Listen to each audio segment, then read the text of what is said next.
आपको पता कैसे चला कि मैं जेल से छूट गया हूँ? आप अचानक यहाँ आए कैसे? हम जानते थे कि तुम्हें जेल से छोड़ दिया गया और ये सब कुछ सक्सेना साहब के वजह से मुमकिन हो पाया। तेरी एक अशुभ पुत्री भी है जिसने तेरी शुभ संतान को तुझसे दूर कर दिया है। जिस दिन तुम पैदा हुई थी उसी दिन मेरे पति मुझे छोड़कर गए, इसलिए तुम मुझसे दूर ही रहो।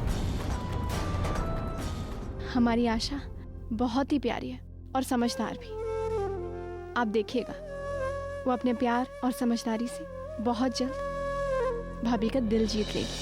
अगर इस प्यारी सी बेटी और इस संस्कारी बेटी के लिए आपके मन में मैंने नफरत ना भर दी ना। जायदाद हमारी बेटी को जाती पर हमारी 2 बेटियां हैं। मैं चाह रहा था कि ये सारी जायदाद सब कुछ उन दोनों को बराबर बराबर मिले। बली जी, आपने तो मेरी मुंह की बात छीन ली। मैं भी यही चाहती हूँ कि जो भी हमारा है वो हम दोनों बेटियों में बराबर बराबर बांटें। वो तो ठीक है साक्षी, पर एक और ख्याल है जो मुझे मन ही मन खाए जा रहा है। मैं सोच रहा हूँ कि कहीं आशा के मन में कोई गलत भावनाएं ना पैदा हो जाए। बचपन से आशा हमारी इकलौती बेटी रही है, सारा प्यार उसे ही मिला है। यूं अचानक निशा का आना और हमारा प्यार और जायदाद का हिस्सा मिलना, कहीं आप चिंता मत कीजिए बली जी। हमारी आशा दिल की बहुत ही प्यारी है और आप जानते हैं वो तो बहुत खुश है निशा के यहाँ आने से। इसलिए देखिए, आप इस बारे में मत सोचिए।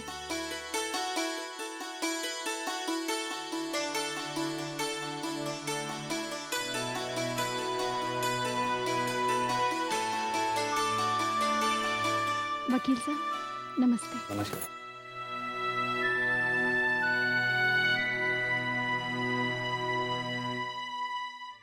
परिवार के सभी सदस्य मौजूद हैं, तो मैं प्रॉपर्टी कानूनी कार्रवाई शुरू कर देता हूं। जैसा कि हम लोग जानते हैं कि आशा की उम्र 18 साल की हो गई है और इस वसीयत के मुताबिक सारी प्रॉपर्टी इनके नाम की जाती है और आशा को सारी प्रॉपर्टी का जिम्मा सौंपकर हम केयर टेकर की जिम्मेदारी से मुक्त हो जाएंगे। ये लीजिए आशा जी। जी वो मैं ये चाहती थी कि एक मिनट वकील साहब। वकील साहब, हमारे पिताजी की वसीयत के हिसाब से ये सारी जायदाद हमारी बेटी की होनी चाहिए, पर वकील साहब हमारी 2 बेटियां हैं, इसलिए हम चाहते हैं कि ये सारी जायदाद दोनों बेटियों के बीच बराबर बराबर बांट दी जाए ताकि दोनों को उनका हक मिल सके।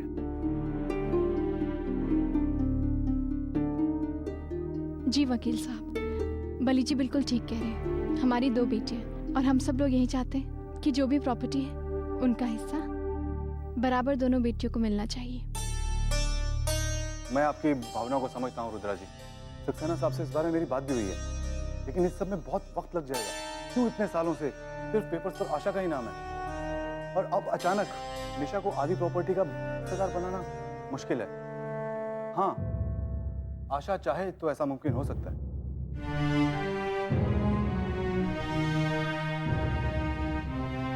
वकील साहब, आशा को इस बात से कोई एतराज नहीं है।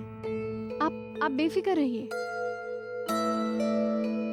आप ठीक कह रही हैं, लेकिन कानूनी तौर पर इस बात को साबित करने के लिए यही बात मैं आशा के मुंह से सुनना चाहता हूं।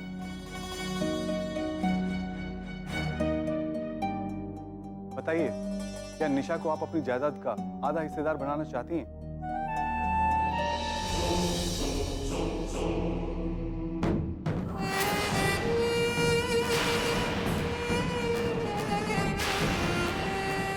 जैसा मैं बोलूंगी आशा ठीक वैसा ही बोलेगी। चलो दिखा दो अपना कमाल।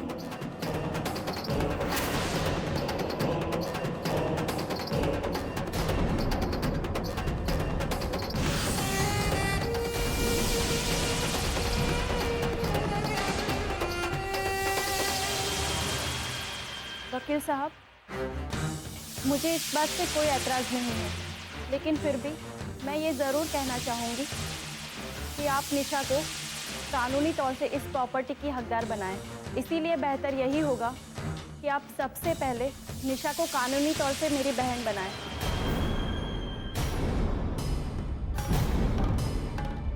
और फिर उसको इस प्रॉपर्टी की हकदार बना दिया जाए।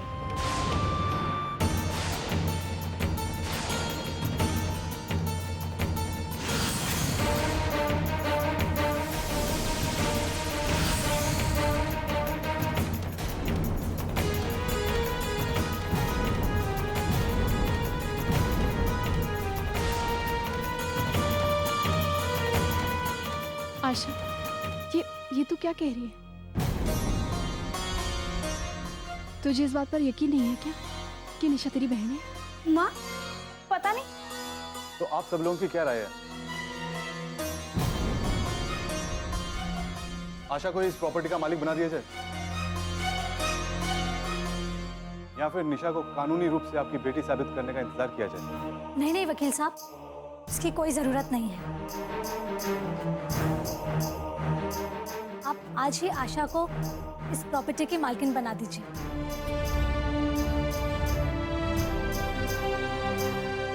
प्रॉपर्टी मेरे नाम पर हो या फिर आशा के, क्या फर्क पड़ता है? ये तुम क्या कह रही हो बेटा? ऐसा नहीं हो सकता। हम अपनी दूसरी बेटी के साथ यह अन्याय नहीं कर सकते। नहीं माँ, मुझे कुछ भी नहीं चाहिए।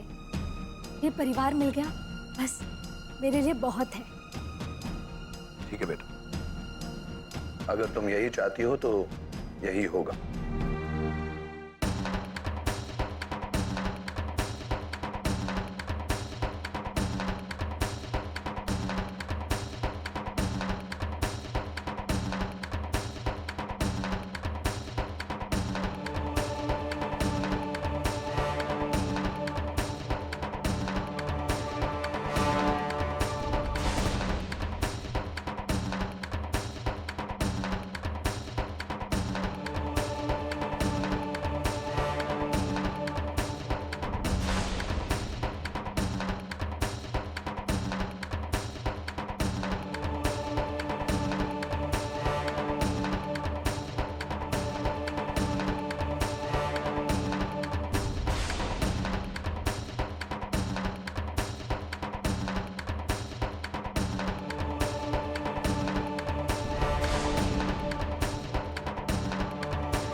बधाई हो आशा, बधाई हो।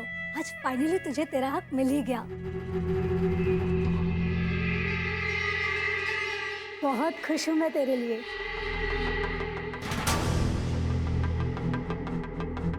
तुमने बिल्कुल ठीक कहा निशा। बहुत सालों बाद हमारे घर में खुशी का मौका आया है और इसे हम बहुत धूमधाम से मनाएंगे। और ये सब कुछ माता की कृपा से ही मुमकिन हो पाया है। और इस खुशी की शुरुआत हम माता रानी की चौकी से ही करेंगे और इसके साथ साथ आशा और अर्जुन की सगाई का कोई अच्छा सा मुहूर्त पंडित जी से निकलवा लेंगे।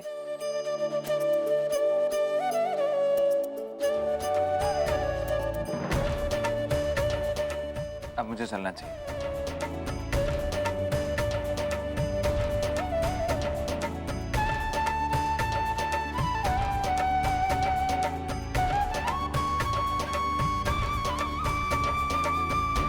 देखा साक्षी तुमने? कल तक तुम जिस बेटी का पक्ष ले रही थी, उसकी तारीफों के पुल बांध रही थी, आज देख लिया उसका असली रूप। ना लालच भरा हुआ है उसके मन में।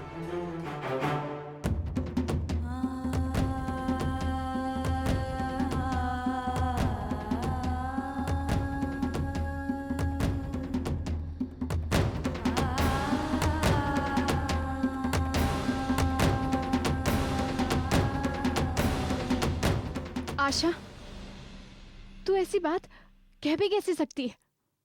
माँ, मैं जानती हूँ कि मुझसे गलती हुई है, पर माँ मेरे कहने का वो मतलब नहीं था। माँ पता नहीं मेरे मुंह से वो कैसे अचानक। आशा, बात माफी मांगने की नहीं है। तुझे अब निशा को अपनी बहन मानने के लिए कानूनी कागजात चाहिए। इसका मतलब है कि तुझे अपनी माँ की बातों पर कोई विश्वास ही नहीं है। इतने सालों से निशा हमसे दूर रही है। फिर भी उसने इस बात को माना कि मैं उसकी माँ हूँ। उसने ये भी बात मानी कि तू उसकी बहन है। मगर लगता है कि शायद तू इस बात को नहीं मान पा रही है कि वो तेरी बहन है। अच्छा हुआ कि आज ये बात सामने आ गई, वरना मुझे तो लगा था कि तू बहुत खुश है निशा को पाकर। नहीं माँ, ऐसा नहीं है। मेरे कहने का वो मतलब नहीं था जो आप समझ रही है। वो तो पता नहीं अचानक से मेरे मुंह से वो बात निकल गई। मैं भी निशा को अपने दिल से बहन मानती हूँ। जितना प्यार आप उससे करती है, मैं भी उससे उतना ही प्यार करती हूँ। माँ, मैं सच कह रही हूँ, मेरा यकीन कीजिए, मैं सच कह रही हूँ।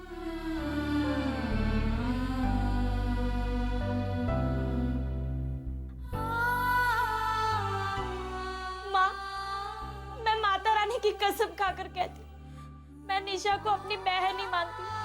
दिल में उसके लिए कोई भी शक नहीं है। मैं सच कह रही हूँ माँ, ऐसा कुछ भी नहीं। मुझे माफ कर दीजिए।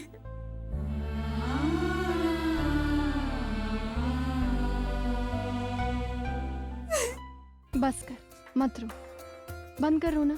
हाँ, ऐसे रोते नहीं है।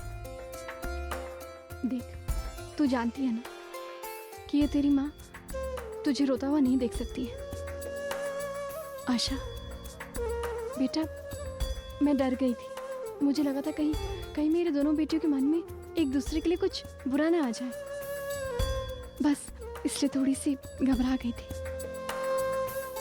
मैं ये जानती कि मेरी आशा बेटी के मन में निशा के लिए बहुत प्यार है। मत रो, मत रो।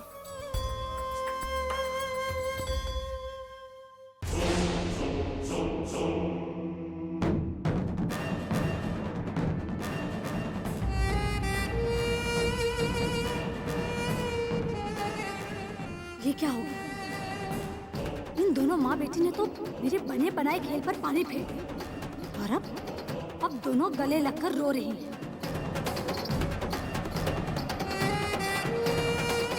निशा,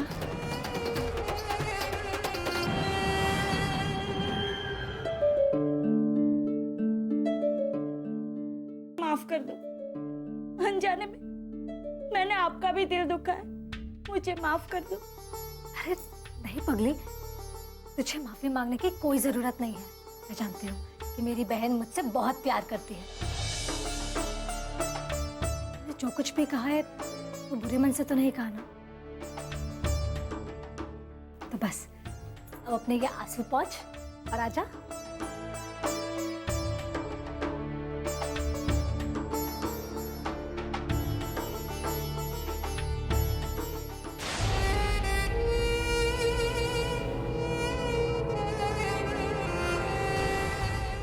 इस बार तो तुम बच गई आशा, क्योंकि साक्षी का दिल पिघल गया। पर हर बार ऐसा नहीं होगा। मेरा अगला वार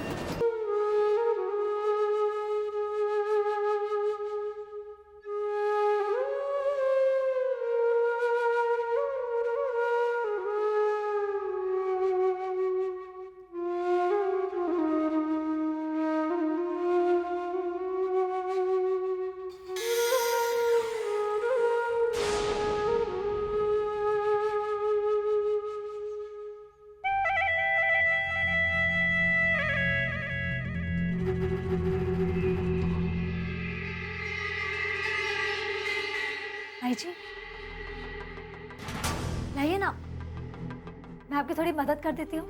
इससे आपका काम भी जल्दी हो जाएगा और मुझे आपके साथ बातें करने का टाइम भी मिल जाएगा।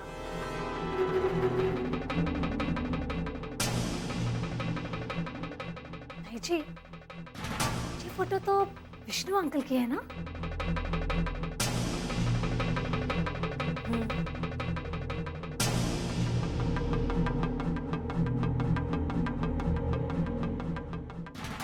भाई जी, मैं जिस काम के लिए आई थी वो तो भूल ही गई। दादी आपको बुला रही थी। क्यों? कोई काम है क्या? तो मैंने पूछा नहीं, लेकिन मैं पूछ कर आती हूँ। आप रुकिए, मैं अभी आती हूँ। रुको, मैं जाके देखती हूँ।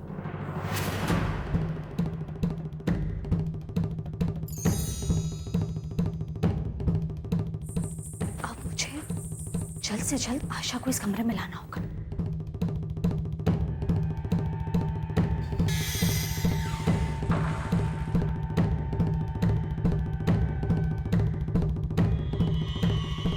आशा,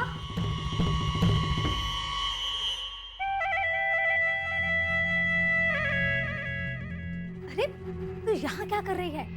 अब ये सब छोड़ और चल मेरे साथ। नहीं बाबा, मुझे अभी ढेर सारे काम बाकी है। कल माता की चौकी है ना, बस उसी की सारी तैयारी करनी बाकी है। आप भी मत जाइए, चलिए मेरी मदद करने आइए। ठीक है बाबा, ये सब तैयारी भी कर लेंगे, लेकिन इससे पहले एक जरूरी काम और है। इससे जरूरी और क्या काम हो सकता है, वो भी इस वक्त? हाँ बाबा, सविता ताई जी से फ्रेंडशिप करने का काम। मेरे पास ना एक बहुत ही बढ़िया आइडिया है। सविता ताई जी अपना रूम सेट कर रही है, तो हम लोग चलकर उनकी मदद करते हैं और इसी बहाने हमें उनसे बात करके उनके और नजदीक आने का मौका मिल जाएगा। समझी?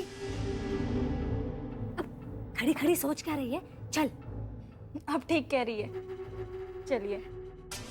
तो अब ये सब छोड़ और चल मेरे साथ। चल।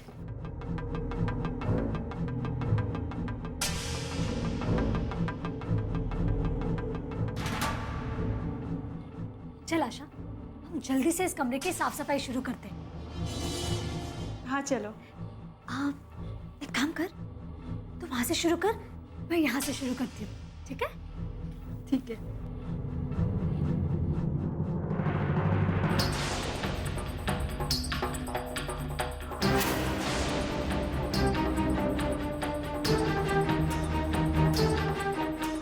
आशा, तुम एक काम करो, वो विष्णु ताऊ जी की जो फोटो है ना, उसको साफ करके इस दीवार पर लगा दो। ठीक है? ठीक है।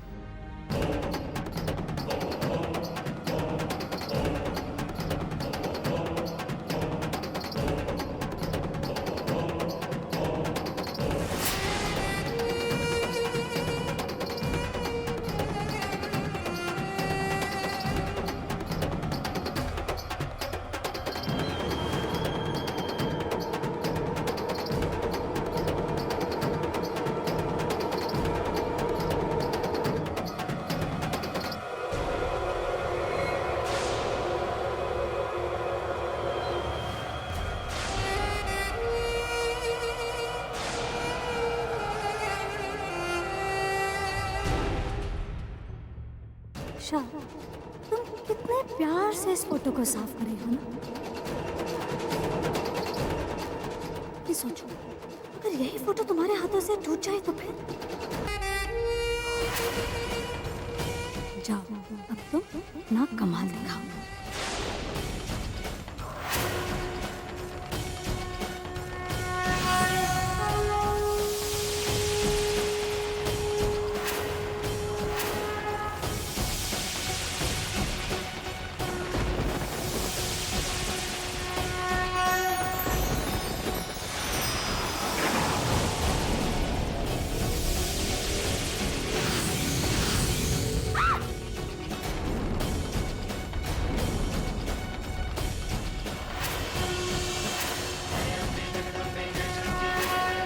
क्या हुआ निशा, आप चीखी क्यों?